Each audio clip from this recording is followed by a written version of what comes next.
tafsir Al-Quran. Bagaimana kita ketahui pedoman hidup kita adalah Al-Quran dan hadis. Maka pertanyaan saya adalah, Bapak Ibu sekalian di rumah mempunyai kitab Al-Quran kan? Nah, punya. Pertanyaan berikutnya, dibaca apa tidak?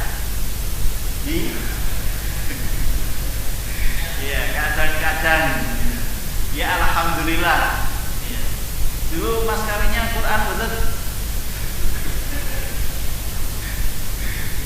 Al-Quran dan seperangkat alat sholat. Ya. Qurannya masih ya, masih utuh.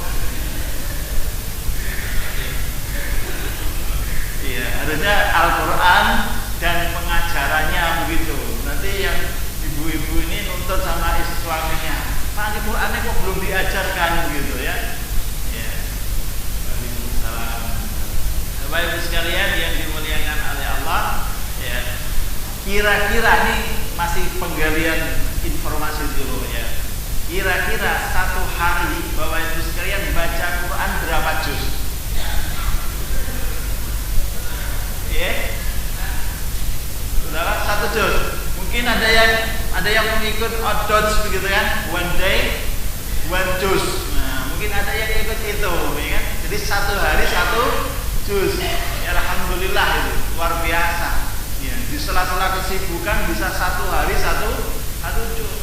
Itu kalau bacanya lancar, ya itu insya Allah 15 menit ya sampai 20 menit selesai 1 juz. Tapi kalau bacanya agak pelan-pelan dikit gitu ya, ya setengah jam sampai 45 menit 1 juznya. Tapi alhamdulillah itu motivasi yang luar biasa. Tidak ada ruginya ya orang yang membaca Al-Quran, tidak ada ruginya. Ya, kalau tidak bisa 1 juz ya minimal berapa? Setengah juz. Ya. Kalau tidak bisa setengah juz, minimal berarti berapa lagi? Seperempat juz. Ya. Kalau seperempat tidak bisa berarti jadi hari pertama dibuka itu ketemu ayat alif lam mim.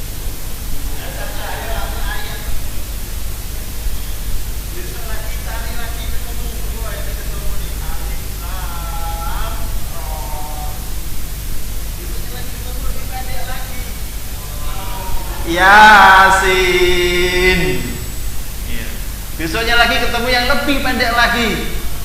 Nun. Tidak apa-apa, itu paling hanya beberapa kali. Ya. Tapi setelah itu kan nanti ya, ayatnya panjang-panjang. Ya. Jadi bagaimana sekalian kita munculkan motivasi kita untuk membaca Al-Quran. Karena Bapak Ibu sekalian rugi. Saya katakan rugi kalau Bapak Ibu sekalian tidak bisa menikmati indahnya Al-Quran. Ya. Rugi. Ya. Kenapa? Karena satu-satunya mukjizat yang sampai hari ini Bapak Ibu sekalian lihat, rasakan, nikmati, itu hanya Al-Quran. Pernah melihat mukjizat nabi-nabi yang lain? Misalnya pernah melihat tongkatnya Nabi Musa? Nah, belum pernah kan? Belum pernah, sama. Sudah pernah melihat ontanya Nabi Soleh? Belum pernah. Ya. Sudah pernah melihat kapalnya Nabi Nuh? Belum juga. Ya. Ya. Belum pernah. Ya. Jadi mukjizat-mukjizat yang dahulu itu ya, tidak dikekalkan oleh Allah, ya. Tidak diabadikan oleh Allah, hanya tinggal cerita saja. Yang harus kita yakini kebenarannya meskipun tidak melihat. Ya. Tapi Al-Quran, apa yang diturunkan Allah kepada Rasul dengan apa yang kita baca sama. Ya. Sama. Karena Allah menjaga Al-Quran. Ya. Inna nahnu nazzalna dzikra wa wa inna lahu lahafizun.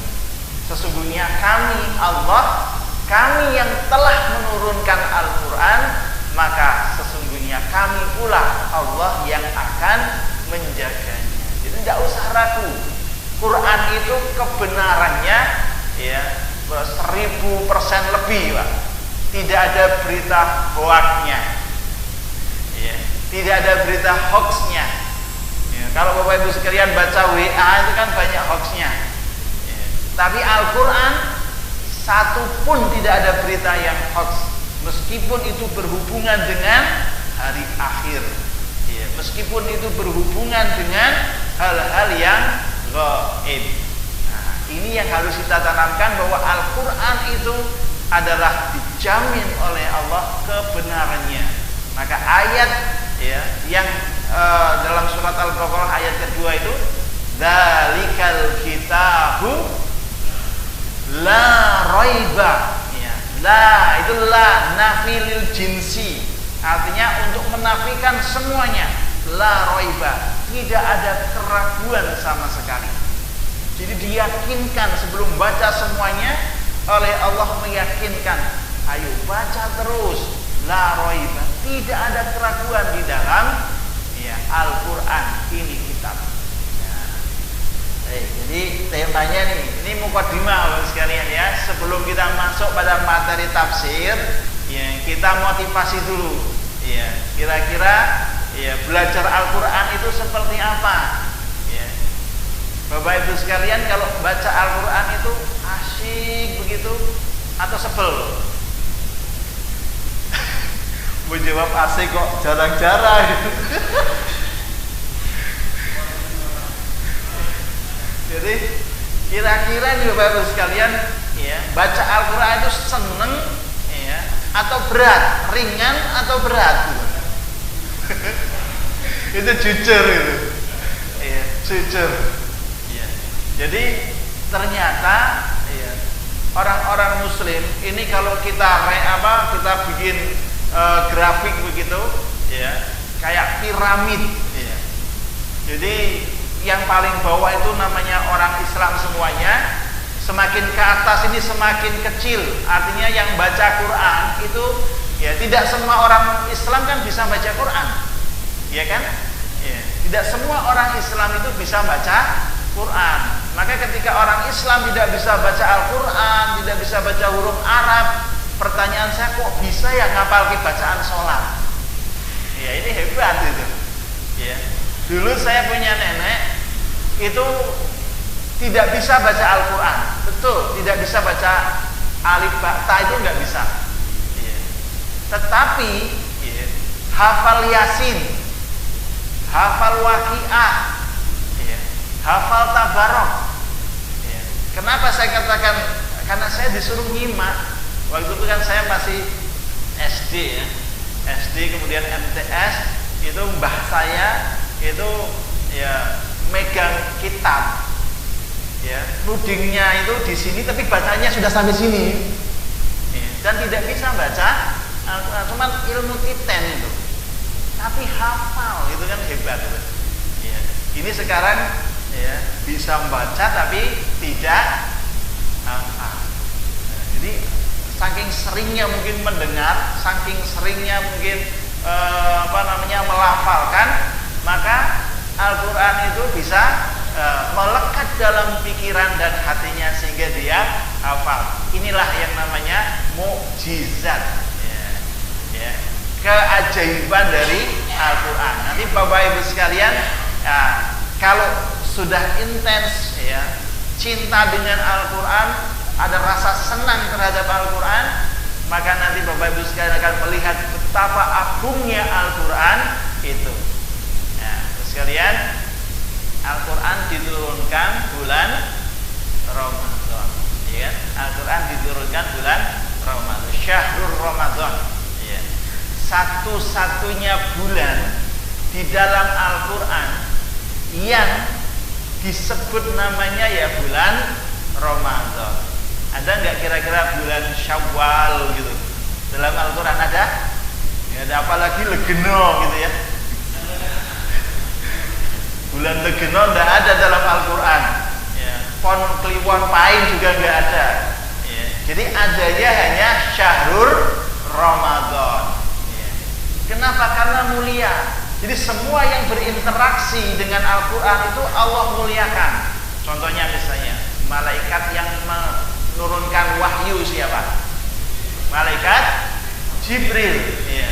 Malaikat Jibril menjadi minal muqarrabin. Ya. Malaikat Jibril itu menjadi malaikat yang dekat dengan Allah.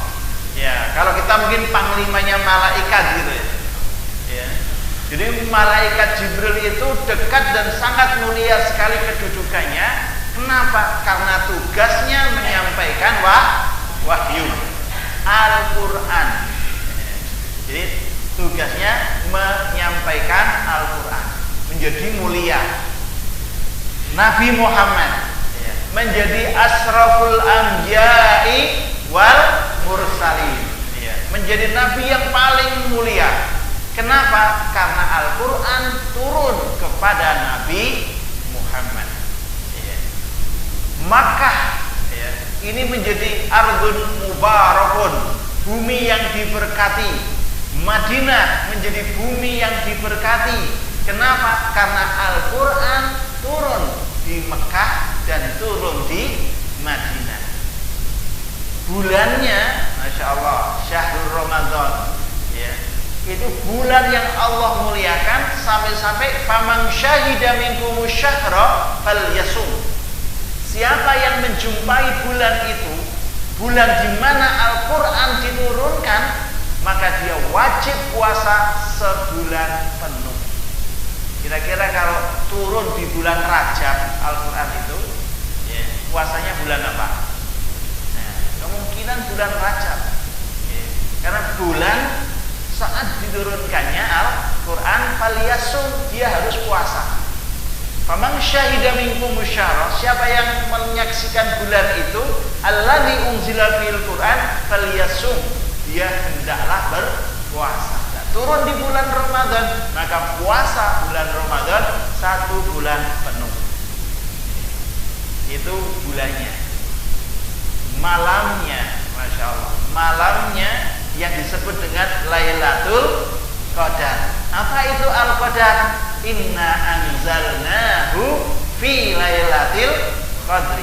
Sesungguhnya kami telah menurunkan Al-Quran pada malam Al-Qadar. Apa itu Al-Qadar? Lailatul Qadri khairum min alfi syahri. Di bulan Al-Qadar itu lebih mulia daripada 1000 bulan. Satu malam nilainya. Itu yang berinteraksi dengan Al-Quran. Termasuk ada satu hadis lagi sekalian, khairukum man ta'allama al-Qur'ana wa 'allamahu.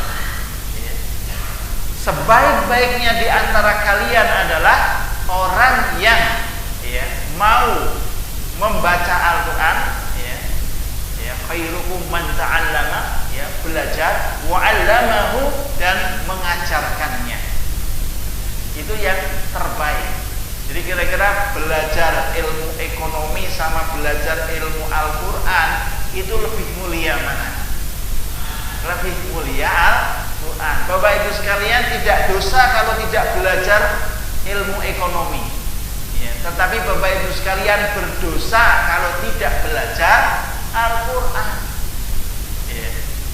Matematika, ilmu pengetahuan alam, dan seterusnya, itu hukumnya fardu kifayah.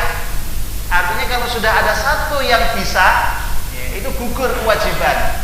Tetapi kalau belajar ilmu Al-Quran, membaca Al-Quran, itu kewajiban fardu ain. Semuanya harus belajar. Nah, maka harus sekalian, untuk mukadimah ini kita kasih tema Al-Quran asyik. Al-Quran asyik.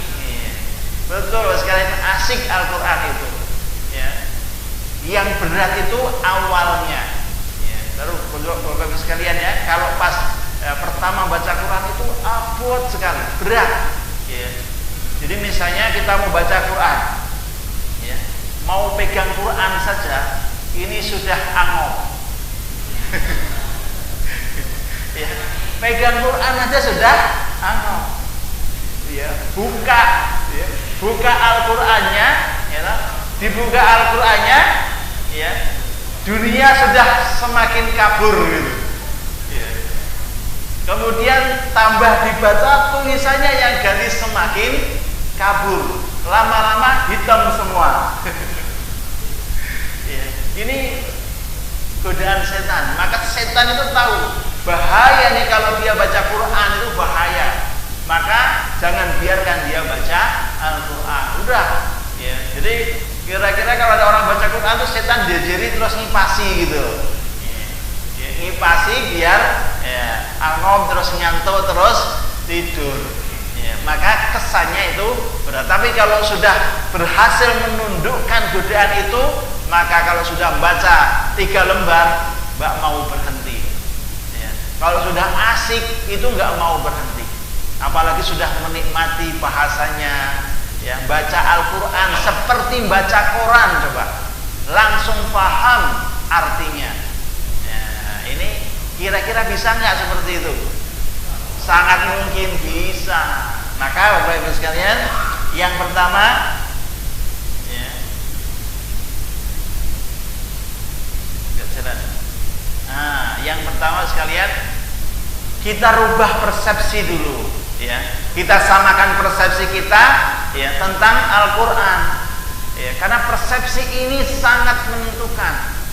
Kalau kita salah mempersepsikan tentang Al-Quran, maka sikap kita terhadap Al-Quran pun akan sesuai persepsi kita. Ya. Misalnya, ya, kalau kita mengatakan dalam diri kita Al-Quran itu sulit, Al-Quran itu sulit, Pak, betul-betul sulit, karena dia pakai bahasa Arab. Sekalian, coba kita analisa sebentar, ya. Bahasa Arab, maaf, tulisan Arab sama tulisan Latin itu lebih mudah mana bacanya? Lebih mudah Arab atau lebih mudah Latin? Ya. Itu udah semangat itu, sampai di sekolahan yang dicari bukan gurunya dulu, bolanya dicari.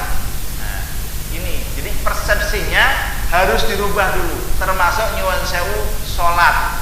Nah, sholat itu asik atau sholat itu berat? Ya, kalau asik itu berarti tahan dia lama-lama dalam sholat, ya kan? Mau sholat asik kok. Cuman karena sholat itu dalam pikiran kita lakabiratun, ya, sholat itu berat, maka dengar azan, apa komentarnya? Ya, yang komentar kok wes azan. Ya, ini komentar ya, tidak seindah kidung ibu. Ya, terus kalian, jadi yang pertama rubah dulu persepsinya. Kalau kita masih mempersepsikan Quran itu sulit, Quran itu berat, Quran itu bikin kita malas, maka jangan diharapkan untuk bisa, ya, banyak membaca, banyak mengkaji, banyak mempelajari Al-Quran. Ya, maka yang pertama itu adalah rubah dulu persepsinya, karena itu penting.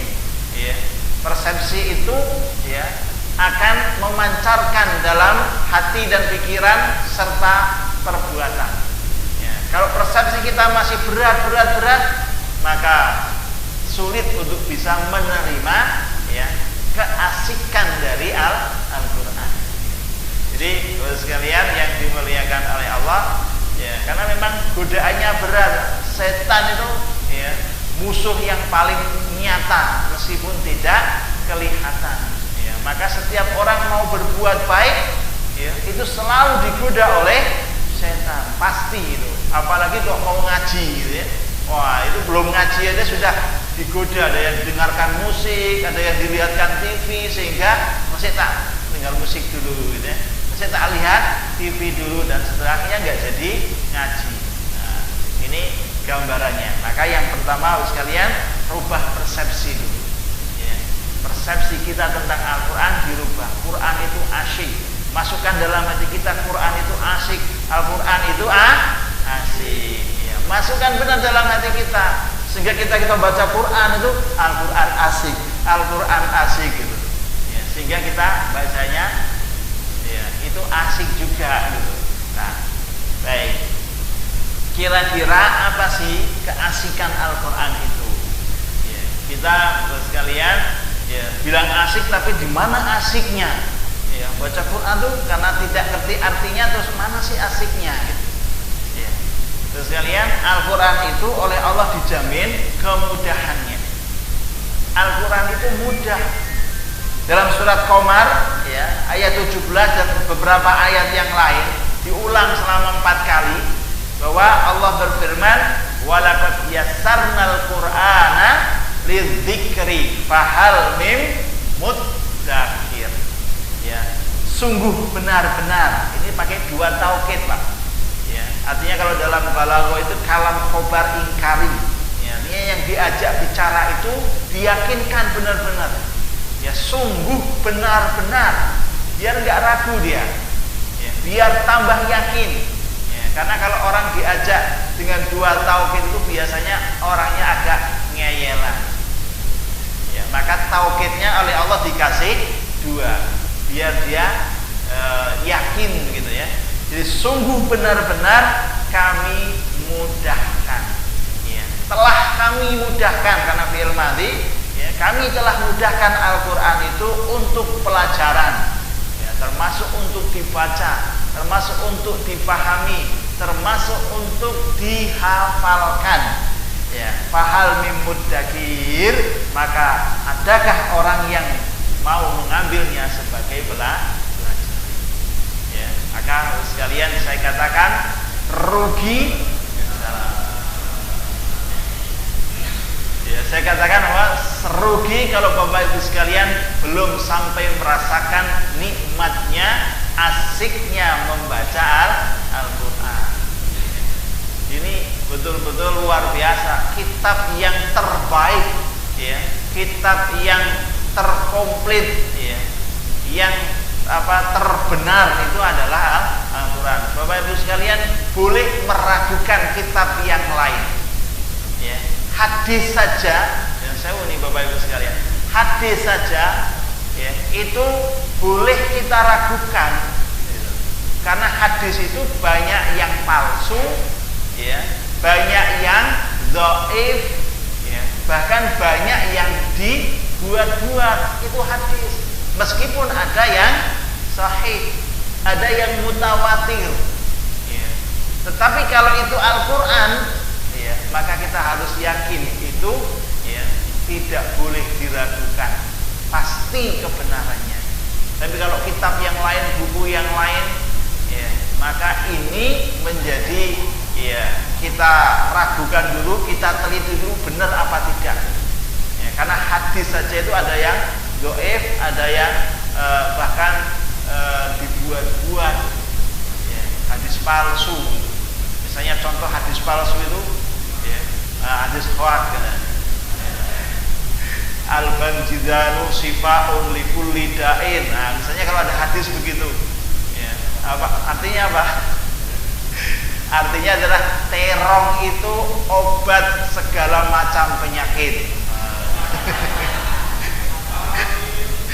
Ya, ini hadisnya bakul terong itu, ya kan? Hadisnya bakul terong. Untuk apa dia keluarkan hadis palsu itu?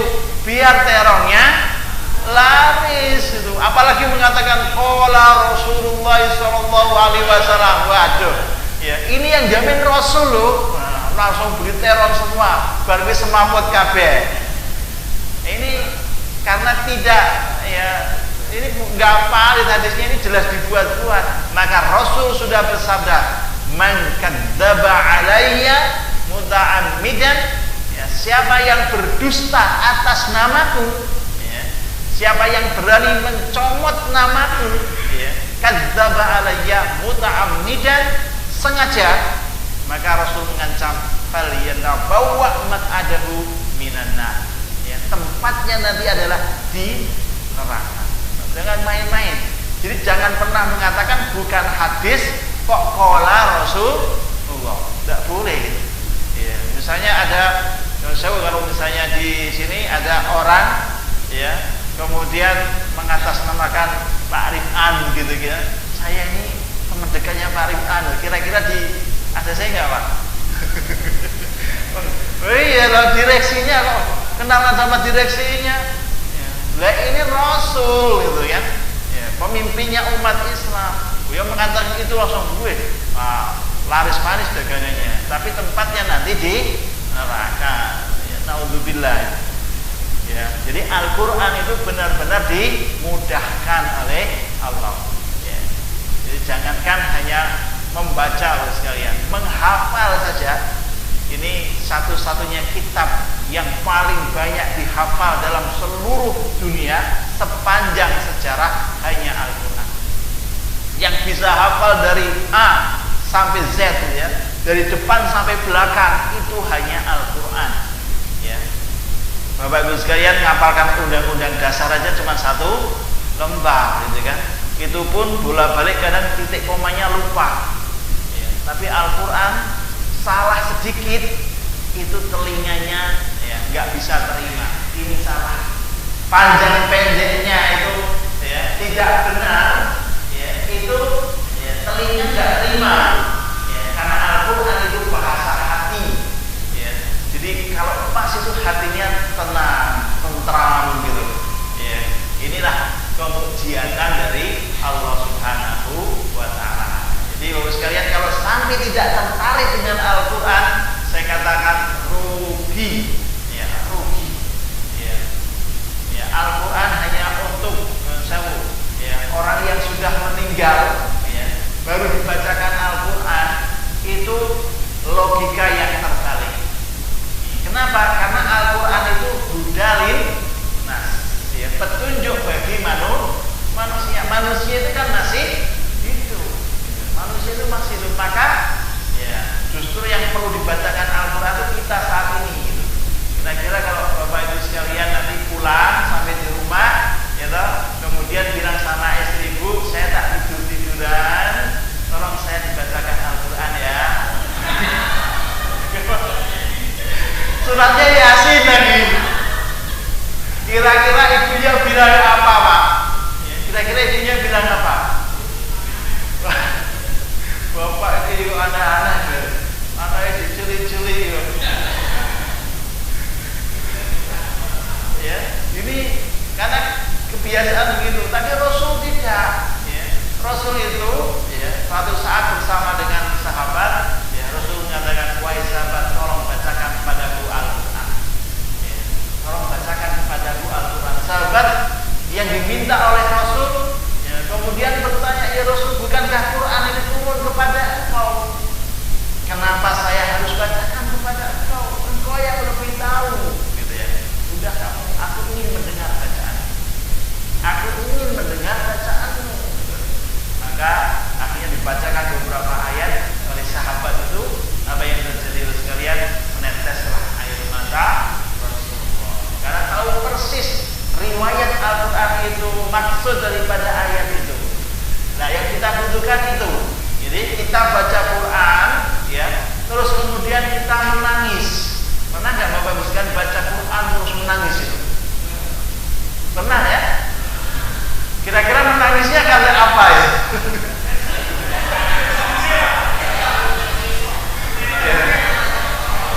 Ya, jadi ada orang. Jadi ada orang ya itu memberitahukan kalau pas hatimu sedih bacalah Quran gitu kan.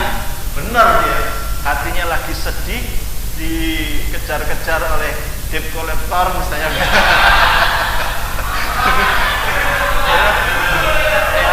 ya, misalnya begitu. Lagi baca Quran gitu. Di tengah-tengah perjalanan nangis dia. Ya. Ada yang melihat, hebat teman, kamu baca Quran bisa nangis. Iya, nangis gimana? Saya ingat debt collectornya. Jadi bacanya Quran tapi yang diingat yang lain. Nah ini masalah yang seperti itu. Ya, jadi Bapak Ibu sekalian, Al-Quran itu benar mudah. ya, oleh Allah dimudahkan. Oh, namanya petunjuk ya, namanya petunjuk itu dimudahkan oleh Allah Subhanahu wa ta'ala. Petunjuk kok jelimet itu namanya ngerjani, Pak. Ya. Orang kalau bikin petunjuk itu yang mudah atau yang simpel? Sama ya. Yang simpel atau yang rumit? Ya, mesti yang simpel. Jadi petunjuknya ke kanan langsung ke kiri gitu. Tidak ke kanan nanti muter-muter dulu baru ke kiri. Ya, orang namanya itu menyesatkan. Ya. Maka petunjuk itu pasti simpel, bahasanya mudah dipahami. Meskipun ada beberapa ayat yang mutasyabihah. Ya. Baik. Sekalian yang dimuliakan oleh Allah, jadi Al-Quran itu mudah. Ini kalau kita kupas ini lebih panjang lagi. Ya, jadi satu mengupas Quran itu mudah. Buat sekali bisa 1 jaman itu. Kenapa? Karena saya mempraktekkan selama ini ya menjadi instruktur terjemah Al-Quran. Ya, jadi saya punya kelas ya itu kita latih untuk menerjemahkan Al-Quran. Yang menunjukkan bukti bahwa Quran itu mudah untuk dipahami. Bapak-Ibu sekalian, ya, ternyata yang namanya mukjizat itu memang luar biasa, Allah yang sudah mengaturnya. Ya. Dalam kosakata Al-Quran, ya, itu ternyata terangkum hampir 80% itu di surat Al-Baqarah. Ya, jadi kata-kata Al-Quran kan terulang. Ya, terulang-ulang gitu. Misalnya huruf wa, ya, wa itu artinya dan. Ya. Lah di dalam Al-Quran itu huruf wa itu ada 24.000 misalnya. Ya. Maka kita belajar 1 kali huruf wa, ya, itu maka kemudian selanjutnya kalau ketemu huruf wa artinya mesti sudah tahu apa artinya. Nah, dan. Ya. Ketemu huruf bi artinya dengan. Itu kalau Bapak Ibu sekalian ada sekian huruf bi itu pasti artinya sama, yaitu dengan. Atau ada satu lagi maknanya demi. Nah, inilah yang menunjukkan bahwa Quran itu dimudahkan oleh Allah. Jadi belajar surat Al-Baqarah saja, ya, 1 surat Al-Baqarah saja itu kosakata dalam Al-Quran sudah dalam genggaman kita 80%-nya. Surat Al-Baqarah itu ada berapa ayatnya? Ada berapa surat Al-Baqarah ayatnya?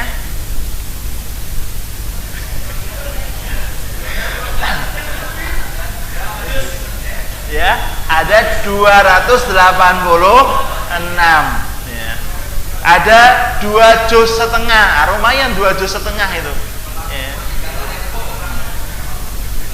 Jadi Bapak Ibu sekalian luar biasa. Maka saya katakan tadi, rugi kalau kita tidak mengkaji, mempelajari dan memahami Al-Quran. Rugi, ya. Bisa dipegang, ya, bisa dipegang ini. Ya, maka Bapak Ibu sekalian, ayo kita motivasi, ya, diri kita tiada hari tanpa Al-Quran. Ya. Tiada hari tanpa Al-Quran ini harus kita motivasi begitu. Kalau tidak, nanti setannya yang menggoda terus. Ya. Baik. Nah, kita lanjut saja. Terus sekalian, yang kedua selanjutnya adalah Al-Quran itu sumber ilmu. Ya. Di luar biasa, Quran itu sumber ilmu. Kita belajar ekonomi itu dalam Quran ada, Pak. Ada teori yang dimiliki oleh Nabi Yusuf itu. Ya. Kira-kira teori apa itu? Teorinya Nabi Yusuf itu. Ya. Teori Nabi Yusuf adalah teori menabung. Ya, ini yang dipraktekkan bersama Pak ya. Menabung itu ya ternyata menjadi sebuah teori. Ya. Kan ceritanya sang raja mimpi, ya. Ada 7 ekor sapi yang gemuk dimakan, ya, oleh 7 ekor sapi yang kurus. Nah, jadi sapi yang kurus makan sapi yang gemuk. Ya. Jadi kebalik apa tidak itu ya. Tapi realitanya begitu. Nah, terus mimpi itu suruh mentakwilkan apa kira-kira takwil mimpi itu. Nah, yang bisa mentakwilkan adalah Nabi Yusuf. Nabi Yusuf menyatakan bahwa ya ini kita akan panen 7 tahun ya, dengan panen yang berhasil, tapi setelah itu 7 tahun berikutnya kita akan paceklik. Maka simpanlah, makanlah sedikit ya, jangan banyak-banyak begitu ya. Nanti ketika pas paceklik, nah ini bisa digunakan untuk ya makan ya, sehingga selama 7 tahun itu tidak kekurangan. Nah, kalau kita pakai teorinya ini semua, wah insya Allah hidup kita itu ya tenang begitu ya. Tenang, kenapa tenang? Ya ketika tanggal muda dia nabung gitu ya, nanti digunakan untuk tanggal tua. Belum sampai tanggal tua, pertengahan sudah habis. Ya ini besar pasak daripada tiang. Nah, ini yang nggak benar ya seperti itu. Ya, ini di Quran itu sumber ilmu luar biasa, banyak sekali inspirasi-inspirasi yang ada dalam Al-Quran. Termasuk misalnya air susu, ya, air susu yang binatang ya, misalnya air susu sapi. Di mana letak air susu itu? Ternyata terletak baina dam ya wal faras. Ya, jadi air susu itu ya, Bapak Ibu sekalian, terletak antara darah dan kotoran. Ya. Itu kalau mungkin kita tahu dalamnya sapi, mungkin nggak mau kalau minum susunya gitu. Ya. Karena luar biasa Allah buat pabrik air susu itu dari makanan rumput, ya, tapi bisa dipisahkan di dalam tubuhnya. Ya, ini jadi air susu, ini jadi kotoran, ini jadi darah dan seterusnya. Ini kalau dibuat satu pabrik Bapak sekalian, ya. Jadi rumput kemudian menghasilkan tadi, ya, mungkin tanah 1 hektar itu ya tidak cukup ya untuk membuat produk dari rumput berubah menjadi air susu. Luar biasa. Inilah yang Allah berikan untuk dipelajari. Ya, itu ada di dalam Al-Qur'an, termasuk masalah iddah ya, menunggu ya saat perceraian ya.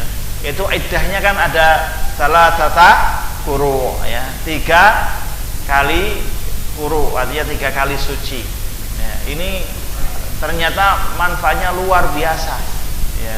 Bapak Ibu sekalian baca ya artikel-artikel tentang iddah, maka itu menjadi pelajaran yang sangat berharga ya, untuk bisa mengetahui ya, ya. Jadi seorang ilmuwan itu meneliti ya, ternyata nyuwun sewu nih Bapak Ibu sekalian, bekas ya nyuwun sewu hubungan suami istri itu bisa dilacak gitu ya, ya selama 3 kuruk itu ya. Kenapa masih ada iddah ya, itu ternyata dengan seperti itu bisa terlacak, oh ini ya pernah hubungan sama siapa itu bisa ketahuan.